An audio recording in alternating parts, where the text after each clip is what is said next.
na ng PAGCOR sa Senate hearing kanina ang dating cabinet official na konektado mano sa ni-raid na Pogo Hub sa Porac, Pampanga. Naniniwala naman ang isang senador na mga sangkot noon sa kontrobersyal na Farmally ay konektado rin sa issue ng mga Pogo. Nasa frontline na balitang yan si Mean Los Baños.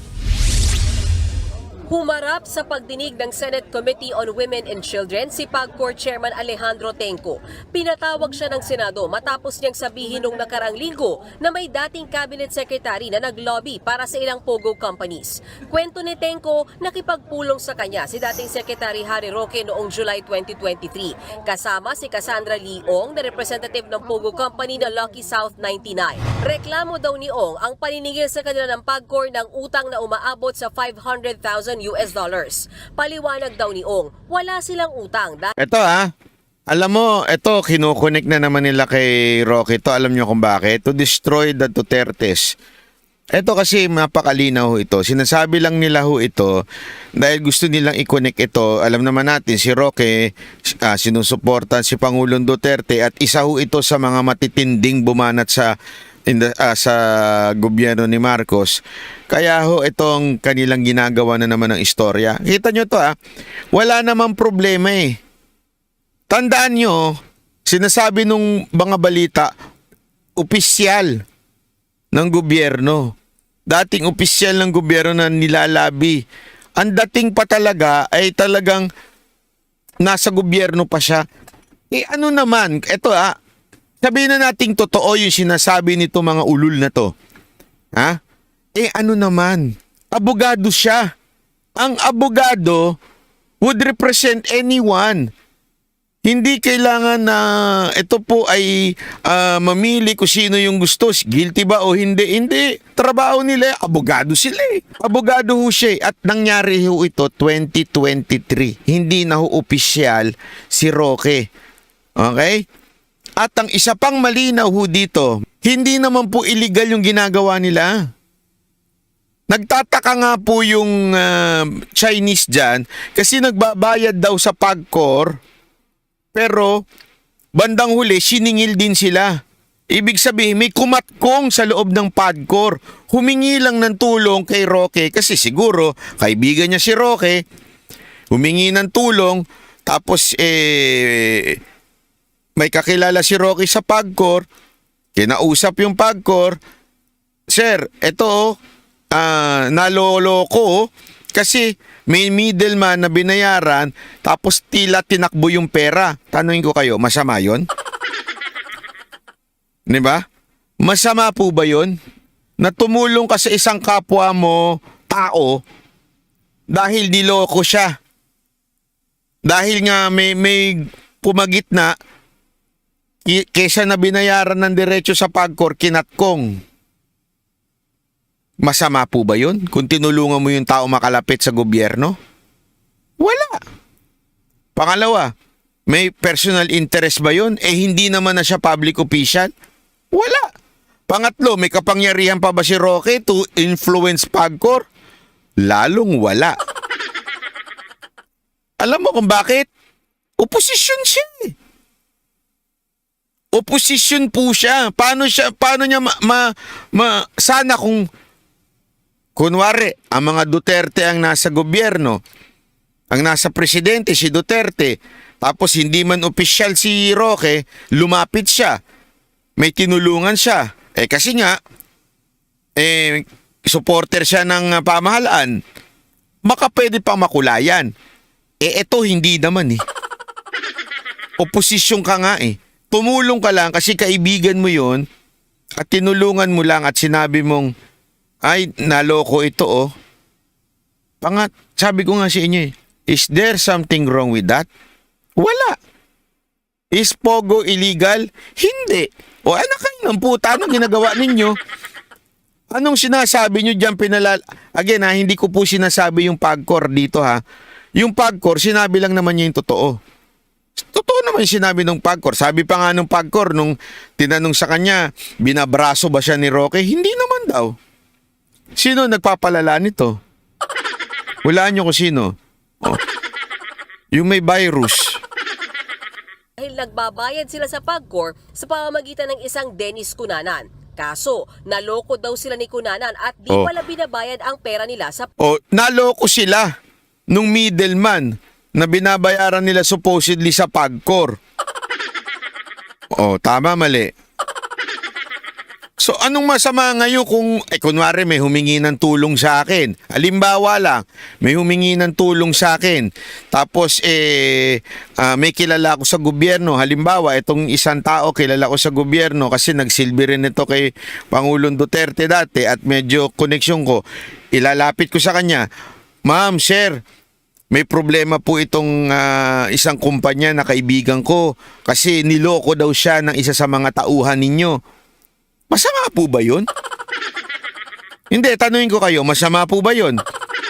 Una-una, wala naman ako sa gobyerno. Tigit sa lahat, wala akong kapangyarihan sa gobyerno. Wala akong impluensya. O masama po ba yun? Hindi. O bakit nyo kukulayan? PAGCOR. Noong panahong iyon, may lisensya sa PAGCOR ang Lucky South 99 pero kalaunay ni raid sa Porac, Pampanga. Sabi ni Tenko, wala naman siyang naramdamang pamimressure mula kay Roque. Wala naman siya naramdaman pamimressure kay Roque. At kung gawin man ni Roque na mamressure, hindi niya kaya mamressure. Nasa oposisyon siya ngayon eh. Kinukontra niya nga yung gobyerno eh. So anong ginawa? Kung kaibigan niya yun, masama. Hindi, ang tanong ko nga ito masama ho ba ang Pogo? I mean, sorry, not the term masama. Illegal po ba ang Pogo? Hindi. Gawin niyo munang illegal, tsaka kayo magbintang ngayon sa mga taong tumutulong dito. I'm not saying magbabuti yung ginagawa ni Roque, ha? Hindi yun ang sinasabi ko dito. Kasi ako, I'm against any form of gambling. Pero walang illegal sa ginawa ni Roque. Walang illegal sa ginawa ni Roque. Tumulong lang siya ng kaibigan niya na makalapit dito sa PAGCOR. Alam mo naman, yung government natin, kailangan pang may kaibigan para makalapit ang tao. Siguro, sabi ng PAGCOR, yan si Roque, siyempre nagbigay ng konting courtesy. Si Roque, tandaan nyo, 2023 po yan. Hindi na ho siya dyan, ha? Opisyal. Pero siyempre, may courtesy. Sige na nga, imit natin yung kaibigan niya. Ano problema? Ayun lang. May illegal bang transaction? Wala. May mali ba doon sa kumpanya na inilalapit doon? Nagbayad naman daw, naloko lang. Wala. So, anong pinalalabas nito ni anong pangalan to? Antivirus? Sinamahan lang daw ni Roque ang kanyang kliyente na si Ong.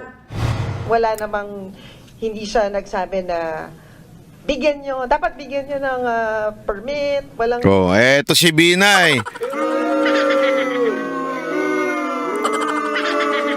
Porket talo ng Binay, kay Cayetano na pahiya ka, bumabawi ka ngayon sa ibang hearing. Pahiya ka na eh. Pinagpipilitan niya, wala bang pinilit? Wala ba?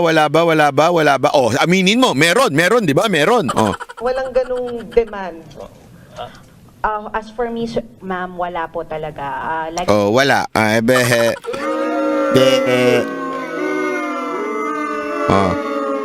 Pahiya ka ngayon, Binay, no? Pahiya ka. Nangingit na. Pahiya to si Binay, no? Hindi lang po siyang please or thank you, ganun lang naman po. Sa akin din po, Yes, ganun, Chair Senator Tenko. Binay. Hindi po siya naman namamwers. Sabi nito ni Grace, pakinggan natin ni Gracie Usuan. Banat ba, hindi nagsimula ang connection ni Roque sa Pogo nung pumunta sila ni Ong sa PAGCOR noong 2023. Panahon pa ni Digong may connection na siya. So, tanong kita, ano ngayon kung may connection? Ang tanong, may illegal ba silang ginawa? Hindi ko pinagtatanggol yung Pogo, ha? I don't like Pogo. Pero ang tanong, illegal ba o legal ang Pogo? Di ba legal? Pangalawa, ginamit ba ni Roque yung paglapit during Duterte's time? Wala. Ang binabanggit dito, 2023 na eh. May sinabi ba dito na before 2023, nilakad niya ito? Wala. Anong pautot mo? Ano yung sinasabi mong kakabobohan? Ha? Panahong panidigong mo, may connection na. O ano naman, masama ba magkaroon ng kaibigan na taga-Pogo? Hindi, di ba? Hindi, tanongin kita, may masama ba na kaibigan akong taga-Pogo? Ang masama, may bangag akong kaibigan. Tapos hindi ko ni sinuplong.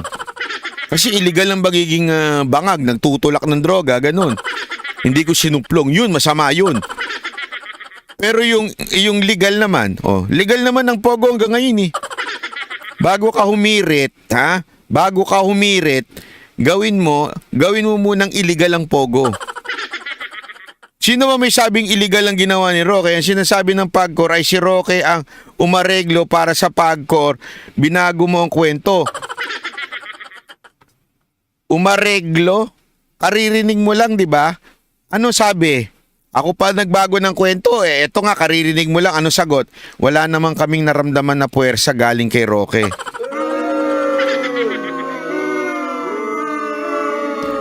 Di pahiya ka na naman. Pangalawang pahiya mo na, hirit ka pa.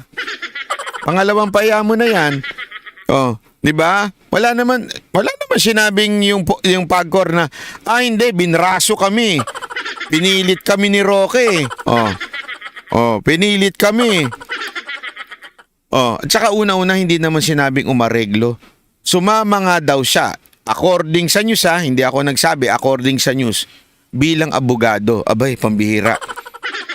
So ibig bang sabihin, Gracia ay hindi na po siya pwedeng maging abogado ngayon ng isang legal na kampanya? Ha? Ulitin ko legal na kampanya. Naniniwala kang hindi illegal yan, di ba? So naniniwala kang legal. So therefore, masama na ba ang maging abogado si Roque ng legal na kumpanya? Kung totoo yun pero sinasabi kasi ni Roque hindi siya abogado tumulong lang siya Ang tanong, masama po ba yun? Hindi. Anong pinahihirit mo dyan? Kung ako sa'yo, bumalik ka na lang dun sa maghugas ka na lang ng pinggan. Balikan mo na yung trabaho mo. Nakikiusap po siya. At very light po naman ang mga conversation namin. Kanino galing yan? PAGCOR. Very light. Wala namang pakiusapan, wala namang Very light lang. Di pahiya ka na naman. Kasi matuto kasing mag-research. Matuto kasing mag-research.